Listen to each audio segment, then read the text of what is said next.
So ayun na guys, so kumusta sa inyong lahat? So dito na naman tayo sa sa vlog natin sa FPG Batang Quiapo. So ayun na nga, 'di ba, natapos na nung kagabi nung eksena ni Mokang. So namatay siya sa hindi nakakita sa FPG Batang Quiapo. Namatay na po si Mokang dahil sa pagprotect na, kasi kung saan is babarilin sana si Tanggol. Yun nga lang is si Mokang ang sumalo sa bala nito para kay Tanggol.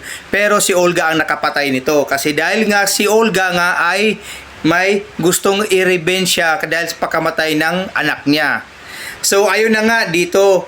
So nilibing na ni Tanggol si Mokang sa malapit sa simbahan, na kung saan talagang iniyakan niya si Mokang, kasi unang babaeng minahal niya na simula pagkabata, simula nung lumaki sila talaga ang